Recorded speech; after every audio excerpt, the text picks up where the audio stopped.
Okay, so I'm giving the talk about navigating NIH programs to advance your career.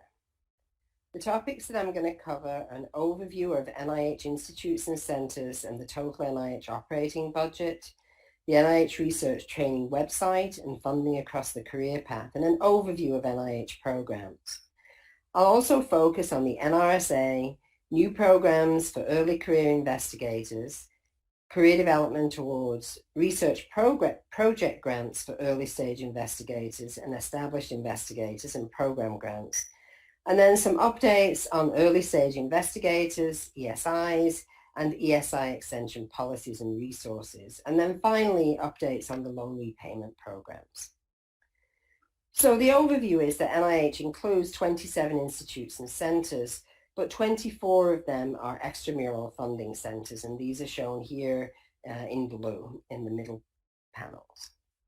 The overall NIH operating budget in FY 2019 was $36 billion, and of this, 59% went to research project grants, 2% to research training grants, and 2% to career development, 7% to research centers. So I'll focus on these different areas. Just some advice for navigating NIH programs. Review IC priorities and goals. Each NIH institute or center has different research, training, and career development programs. Identify the specific grant programs offered by each of the NIH institutes or centers. Learn the NIH application and review process. And then one of the things that I've mentioned quite a bit to extramural entities is make early contact with program officers to ensure that their NIH institute and center is the correct match. And the best way to do this is to send a short email to schedule the time to contact the program officer. Also, for any grant, maybe more applicable to Fs and Ks, but also even for R01 equivalents or RPG, find innovative, well-respected mentors and collaborators who will help with the preparation of the grant, and then propose your best and most creative ideas. So this is the NIH Research Training website. It was launched in 2015. It's a very useful resource for trainees, postdocs, potential K Award applicants, and early stage faculty. But it has these panels across the career path from undergraduate through to established investigators, and people can take a look and see what funding opportunity announcements are still active. This also shows a little more detail about the funding options across the career path, from the training grants, fellowships, through K awards, and through many of the R01 or RPG awards. And I'll focus some detail on each of these. People can go to these various sites here of the Loan Repayment Program, the diversity supplements, and the reentry supplements to actually check on the most recent funding opportunity announcements or information. So just about the diversity supplement, this is an administrative supplement to an existing actively funded research grant, and it's designed to support candidates from diverse backgrounds, including those from underrepresented groups who wish to develop research capabilities and participate in career development. The diversity supplement supports many career stages from undergraduate to faculty, and it often can be a bridge to a K career development award for postdoctoral researchers or early stage faculty. The diversity supplement adds to ongoing research and career development with an expectation of a subsequent application for NIH support, and a goal is to enhance workforce diversity. So people should take a look at this most recent funding opportunity announcement. The other thing to notice is that there is a link that looks at every NIH institute and center, because these grants are administratively reviewed by the NIH institute and center, and different institutes and centers have different deadlines and policies. So it's very important for anyone trying to put one of these in to be sure that A, it's the right NIH institute, and also when the deadlines exist. I did want to also mention the clinical trials policy because this is important. The definition of a clinical trial is a research study in which one or more human subjects are prospectively assigned to one or more interventions to evaluate the effects of the interventions on health-related biomedical or behavioral outcomes. The applications that need or require clinical trials information are ones with due dates on or after January the 25th, 2018.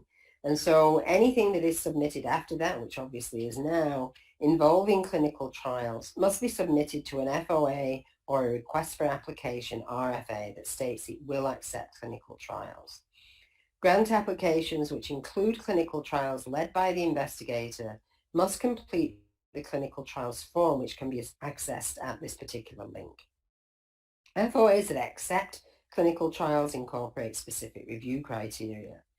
R1 and individual career development, or K awards, have three options: independent clinical trials allowed, clinical trials not allowed, but the clinical trials research experience can be performed under the guidance of a mentor.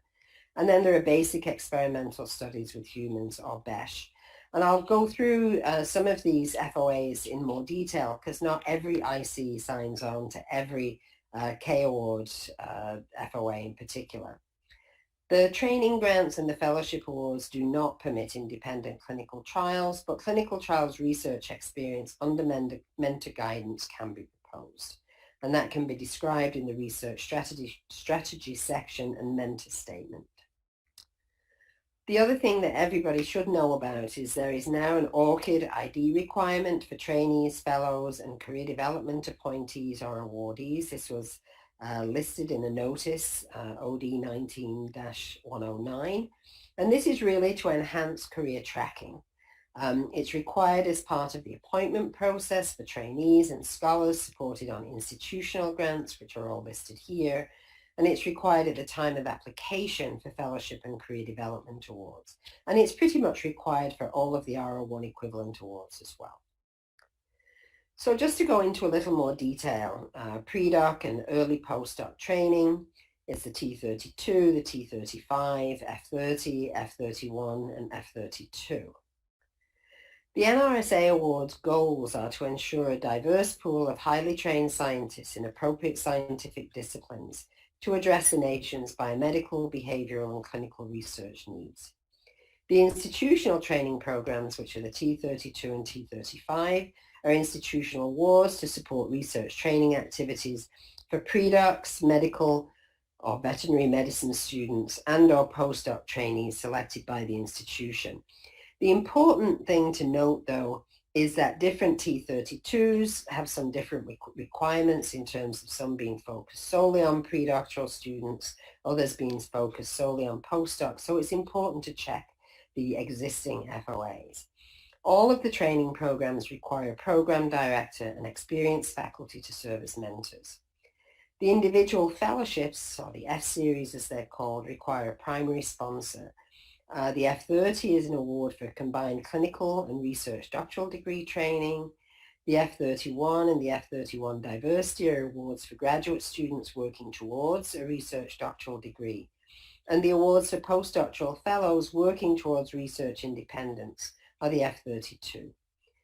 These all have a primary sponsor as the individual who is overseeing the research, but I always recommend a co-mentor or a mentoring team to be part of this as well, and that can be included in the application.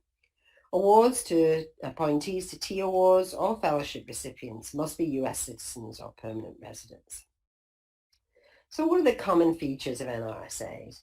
Trainees and fellows, except for the T35, well, actually, even for the T35, the time that they're allowed to put into that, they're required to pursue full-time research training 40 hours a week.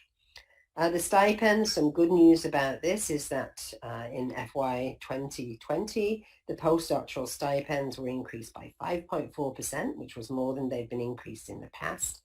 And this was actually based on some input that was received in a recent National Academy report. And then the postdoctoral institutional allowance and training related expenses increased to $11,850, particularly to better cover health insurance. And then predoctoral stipends were also increased by 2%. This just shows you the information about the tuition and fees, the institutional allowance, which I've already mentioned, we need to be sure that trainees and fellows can pursue clinical trials research experience, but they cannot lead an independent clinical trial. And then one of the important things to know is that trainees and fellows may spend an additional 25% of their time, for example, 10 hours a week, in part-time research, teaching, or clinical employment, paid from a different source than the NRSA. And this is outlined in NOT 17095. These activities may enhance career development, and some of the reason that this was also implemented was it's known that some of the time the predoctoral stipends in particular may not be sufficient or equivalent to what the institution may want to provide, and so this additional time can actually help to enhance the stipends. So think about the institutional NRSAs. There are T32s that are pre- and postdoctoral that provide a strong foundation in research design, methods, and analytical techniques, and enhance the trainees' understanding of health-related sciences. The T35 is a short-term training program to provide medical or clinical students, including DVM students, with research experience and encourage them to pursue research careers. As mentioned before, but I think it's really important to know, all training grants are restricted to domestic US institutions, and the trainees must be citizens, non-citizen nationals who have been lawfully admitted for permanent residence by the time of the appointment. So this just provides a list of the currently active T32 programs. Anyone who wants to go through these and look to see if this fits with their research experience is fine. And also, as I mentioned, it's always good to actually contact the program officer who is listed on these particular FOAs and ask them if this really does relate to what you're proposing in terms of your research experience.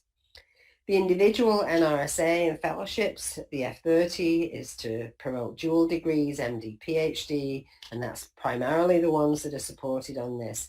But the others with a dual degree can also be supported on the F30. One of the important parts about the F30 is that individuals have to have been enrolled in a dual degree clinical program no more than 48 months prior to the initial application and must already have identified a dissertation project and a sponsor. And at least 50% of the award period must be devoted to full-time graduate research training leading to the research doctoral degree. The F31 pre-doc supports doctoral research candidates who have identified a mentor and will be performing dissertation research. All ICs except NIGMS, NIBIB, and Fogarty International Center and NCAT support the parent F31.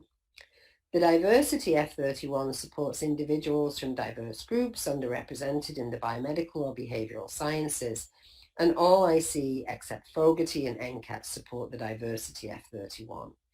The typical time to apply for an F31 is when a thesis proposal has already been approved, and then that way the individual who gets that award will have the resources to be able to go on and continue their research. The F32 supports mentored postdoctoral training under the guidance of a faculty sponsor. Fellows must already have a research or clinical doctoral degree from an accredited US institution. They can have it from a foreign institution, but they're still going to have to be a citizen or a permanent resident. And then the F32 is an integrated program of research and mentored training to develop into an independent researcher. All IC except NINDS, National Library of Medicine, NCATS and ORIP, and Fogarty support the parent F32. But again, you can go to the website and look at F32s because, for example, NINDS has its own F32. All fellowships require references from individuals other than the primary mentor. So this is sort of important that whoever actually gives a reference has to be someone who knows the individual and has interacted with them before, but they can't be the primary mentor. So the R38 program is a relatively new program. It's a research in residency. It's called Stimulating Access to Research in Residency, or the STAR program. The last due date was in February of 2020. It's not yet clear if it's to be renewed, although there is some discussion that this may occur. And this is currently funded by NHLBI, NCI, NIAID, and the National Institute of Aging. The K38 Transition Scholar is a limited competition for those who were appointed to the R38, and this is also the FOA or RFA announcement that is out there. And these are the due dates, and this can be transferable to a different institution than the R38. As of now, it's not clear how many individuals who were appointed to the R38 have applied to the K38, but we'll keep people posted about that. So this just gives an overview of the research in residency components. The research in residency program has a program director and research preceptors. This is pretty typical that it can be more than one residency program in a particular program, for example, internal medicine and pediatrics. And the reason for this is that it can be difficult to pull too many people from one particular program out of residency. The residency directors are involved and informed, although they're not the program director. And this includes skill building appropriate for MDs, MD PhDs, or others with clinical degrees. It's hypothesis-based, experimental research, a board-approved plan, and short boot camps or workshops are encouraged to try and address research competencies. The research in residency requires 80% time for 1 year, and this is over the entire residency, so it can span multiple years of residency. And then the research and career development components are to get professional skills, there are mentor development programs, and then there is an upcoming NIH workshop. It's going to be a virtual one where we're actually going to talk with the R38 directors, some of the appointees, and so this could be an interesting workshop. And then the transition scholar I've already talked about is for 2 years to provide research skills to transition to an independent K. So they're still allowed to apply for the other K awards, K01, K08, K23, and the K08 and K23 are likely to be more relevant. Or they can apply for a foundation award. So then if we think about the DP5, this is the NIH Director's Early Independence Award. It supports exceptional investigators to pursue independent research directly after completion of their research doctoral degree or clinical residency. And they skip postdoctoral training and then get a DP5, which is sort of equivalent to an R01. It bypasses the traditional postdoctoral training and accelerates entry into an independent research career. The applicants must be within 12 months before or after receiving a research doctoral degree or completing clinical postgraduate training.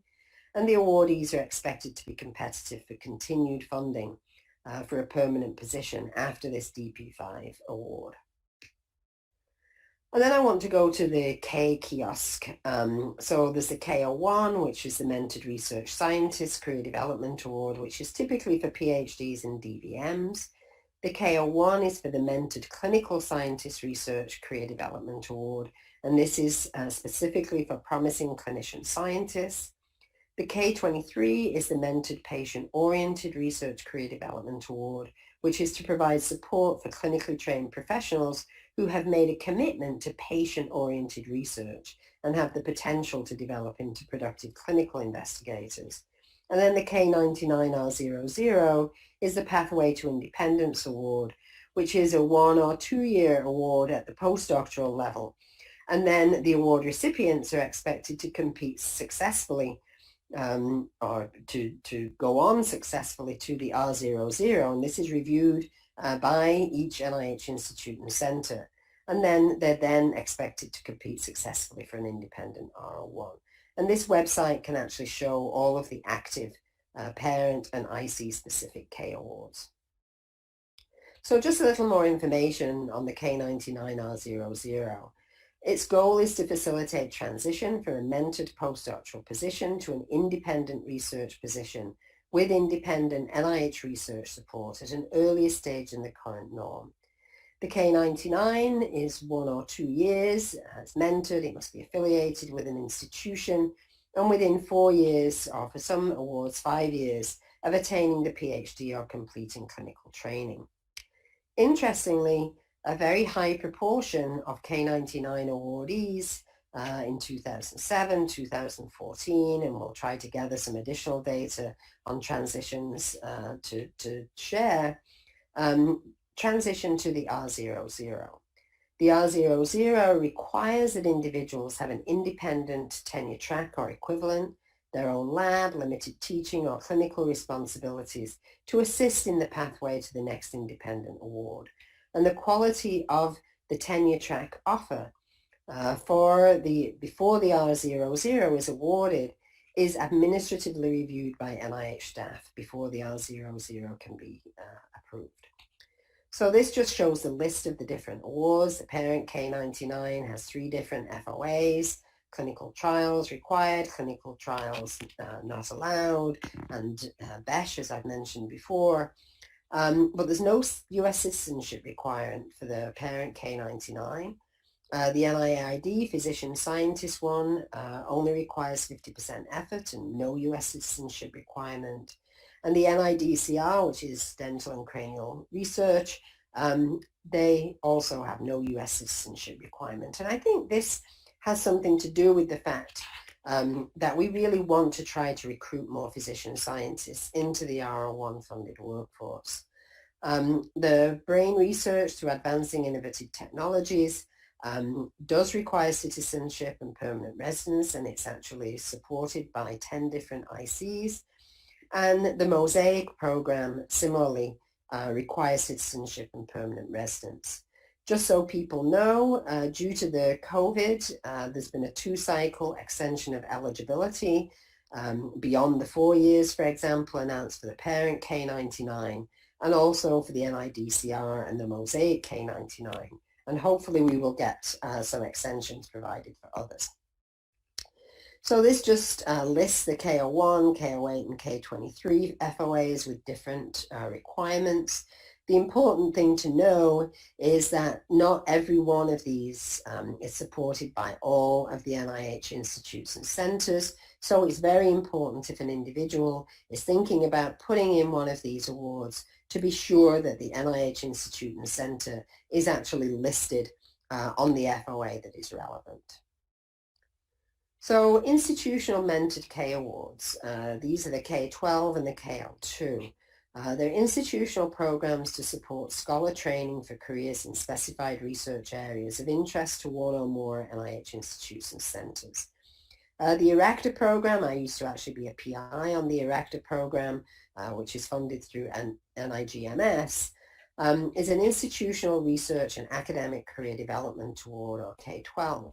And what this does is it provides postdoctoral research at a research-intensive institution for the postdoc, and then also requires at least 2 semesters of teaching and mentoring of undergraduates at partner institutions that are focused on students from underrepresented groups in biomedical research.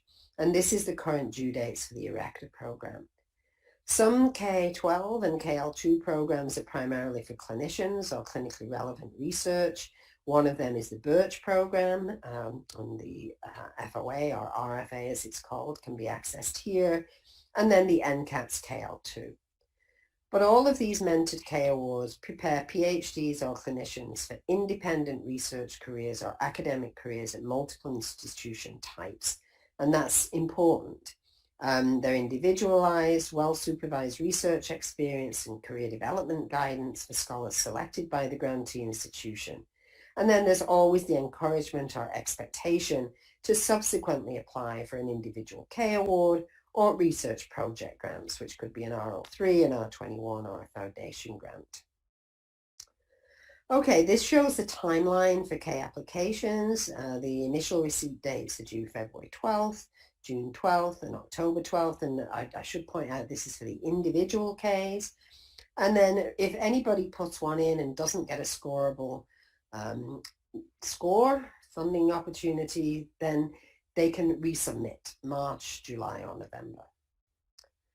This just goes now to early research and career development. This is the R03, the R21, DP2, R1, and R35. And then it's important to note again that early research career development could actually also be funded by diversity supplements, assuming the NIH Institute and Centre actually does this, or re-entry supplements. And the reason a loan repayment program is here is often individuals who have a K award and they have significant loan amounts, they can actually apply for an LRP. So the R03 is a small grant program. It provides limited funding for 2 years to support a variety of project types, which may be pilot or feasibility studies, collection of preliminary data, secondary analysis of existing data, small self-contained research projects, or development of a new technology. They're limited to 2 years of funding and they're not renewable. The direct costs are generally up to $50,000 per year. And some institutes and centres actually provide an R03 for their K awardees. And for example, NIDDK is one of these. If someone has a K award, they can apply for an R03, which will help to promote their research and advancement to the next career stage. The R21 is an exploratory developmental research award. It encourages new exploratory and developmental research projects by providing support for early stages of project development. Again, there are 3 FOAs with clinical trial required, clinical trial not allowed, and basic experimental studies in humans. And so people definitely need to check on each of these FOAs or PAs as they're called to know which institute and centre actually funds the R21. They're limited to up to 2 years of funding. The combined budget for direct costs typically may not exceed $275,000. And it's really important to know that not all NIH institutes and centres participate in the parent R21.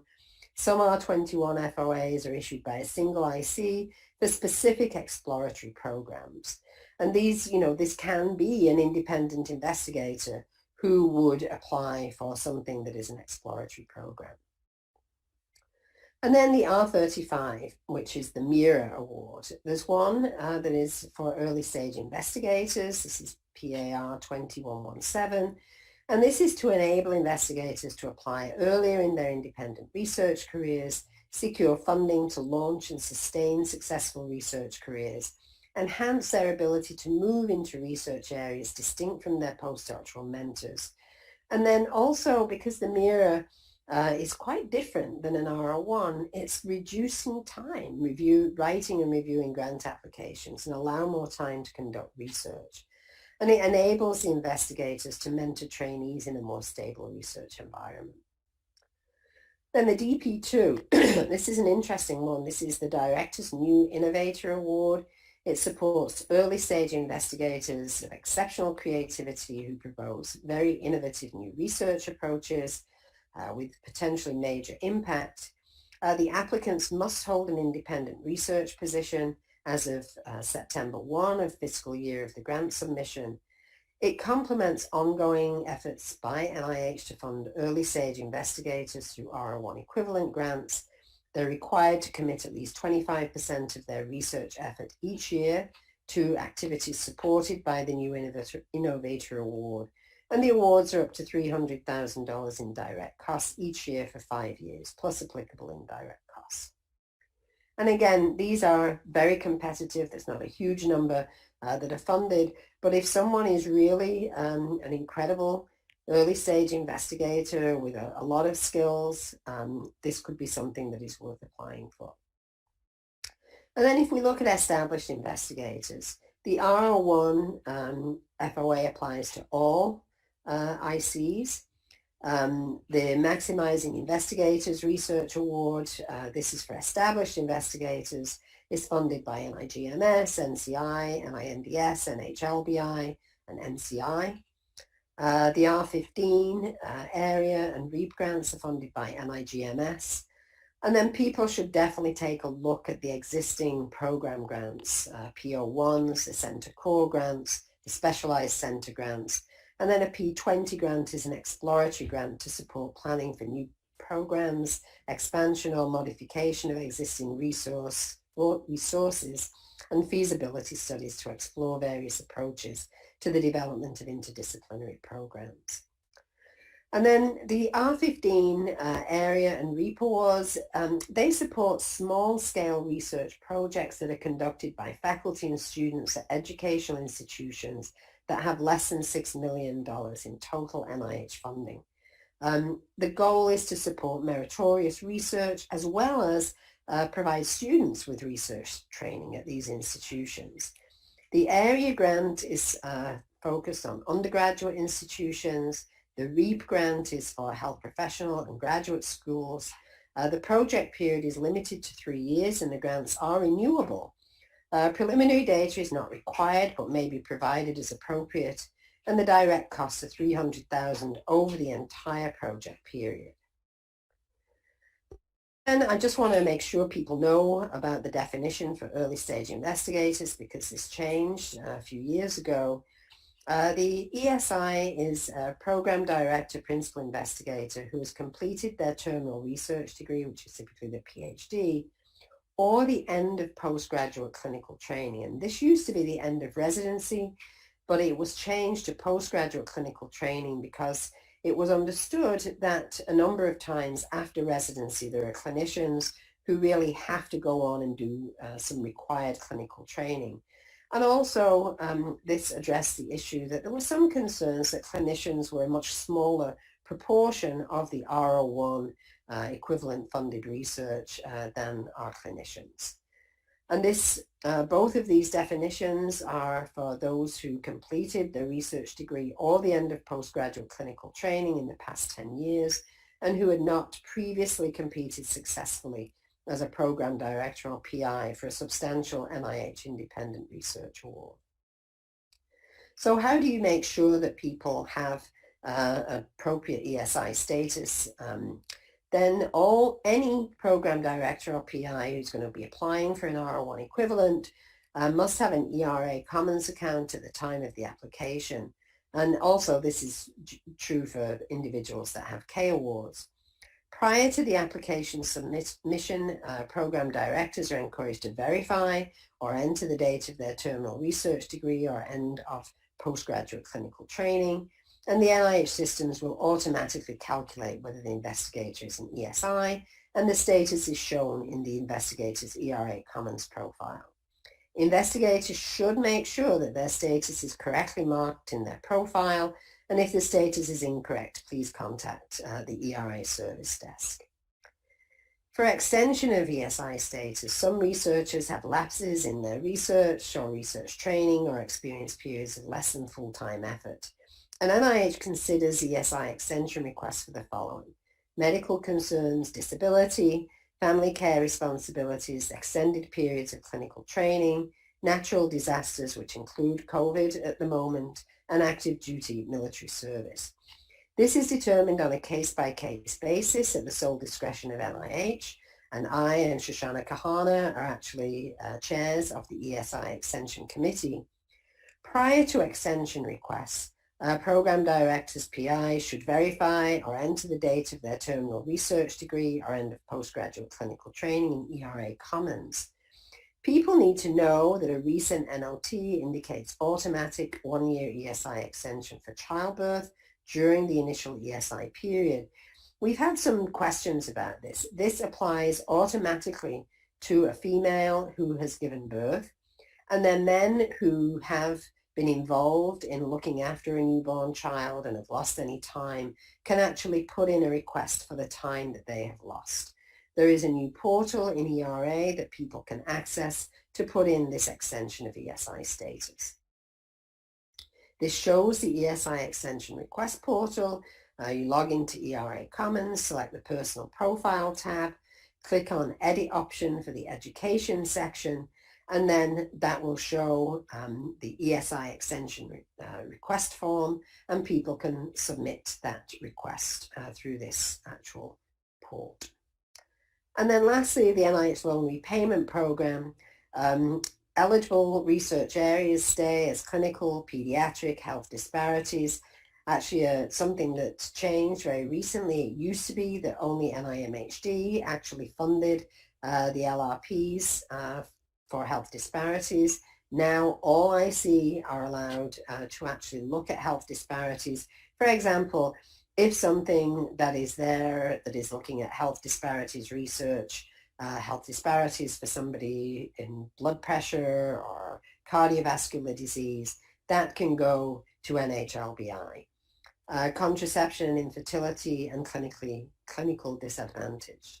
The LRP maximum increased to $50,000 a year this year. The first award has to be 2 years, and individuals have to put in at least 50% research each year. And then after the 2 years, people can apply for continued LRP funding for a year at a time. This shows you the link to the Lrp Dashboard, which will give updated data on the LRPs, and this just shows you an overview of the number of applications, awards. Success rate is pretty high. So anybody who has eligible and significant loan can definitely think about applying for an LRP. And with that, I'm going to stop. I think it's important that everybody keep the joy in research. Don't be too stressed about writing a grant. Writing a grant should be fun and rewarding. And then trainees and mentees provide a scientific family forever. I'm still in touch with most of the individuals that I trained while I was at UNC. And with that, I'll stop and take questions.